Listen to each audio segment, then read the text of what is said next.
kacitaga karidok ngan programin ilo chadin rainin payen kemlele nanin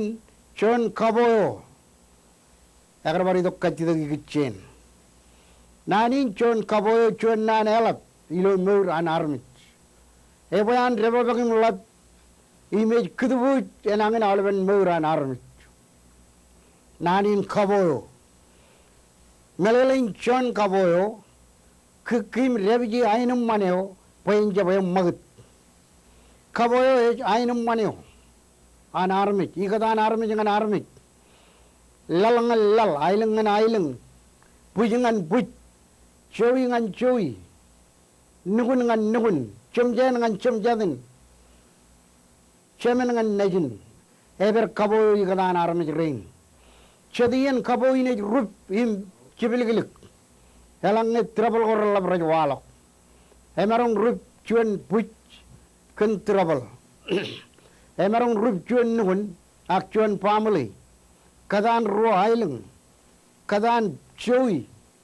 kadan lalngal lal rainin kejilan epilong lalin e jago kaboy umjan rubim peririt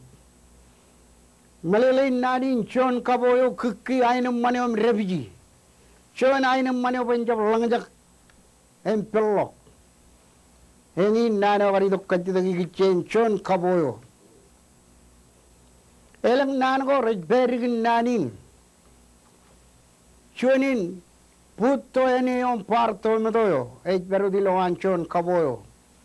chon ne kan manwa pen or ainum man everilo an chon kaboyo hale per keino jilo chaban ganan lele ilo nanin chon kaboyo kaboyo ej ainum maneo ek du buch hale ben pelagil lalin kab meurin arme jilo pelagil lalin eno da agar kwalok ke nanin egari lap ilo meur elang ne chelok ainum mani gadan ro arme melelein erup kaboyo rarjab kkim kana jojogim refugee ararjab choni benjab magat ewe egari dokkati dagin ta melelein nanin chon kaboyo churaga ainum mani benjab magat pelang ngayam magat ejago ainum mana eber trouble raini lalgorlap jidlo airo mandron eme chorren elang armit kinige ejago kaboyo emujan pello rarjab choni rarjab kkim refugee ejwalok ilo ailengin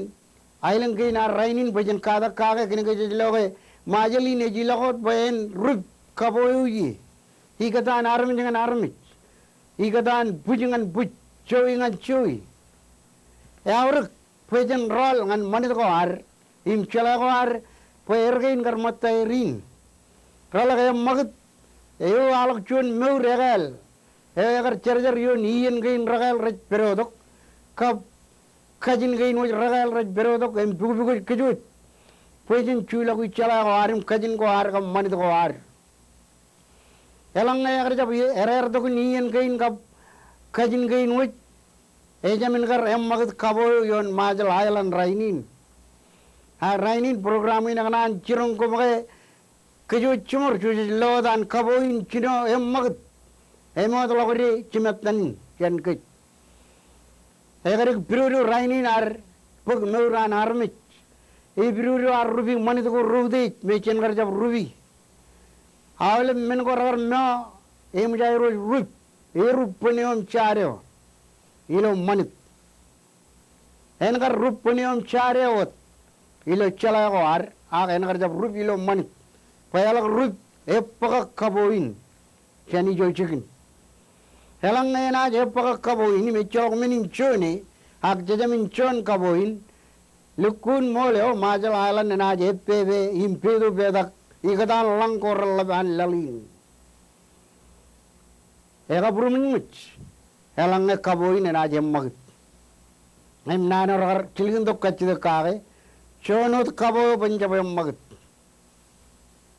elang kagari rego rutoror kine ilo airgan kijin mit em chon kaboin panjam mamag kine liga jogo igadan arme jodum je na rub elang ay mag kaboin cuani air rar kene cuanian iroj edak roj ilo ailang kain re ar ar bang ar ja balagalom po ton mur pancam mamagit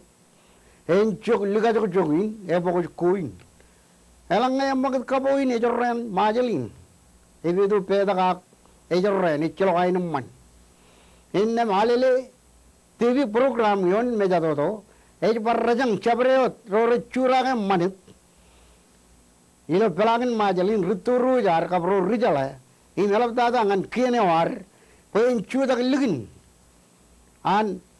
alele im rijala rein wuj wallang dak igichen kaboin pejen rijo im chuni pen jabalang jak pelang elang jak ewe yawe majal ailan na chibewa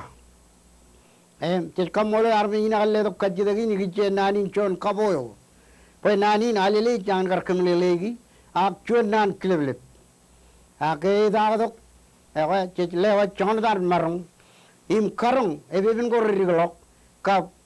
kene war im arme jodum ji rora marung pokuna ir kabungo im chabre peren chon kaboyo pe kujujen kukim reviji im chap wagelo ewe ilo yenin chejbat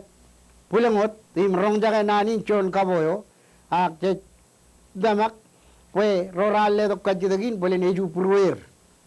ken nanin ralle do emilo yenin che kurungan gom we gomen pulang ri got em lam nak ipen alile TV program on mejado do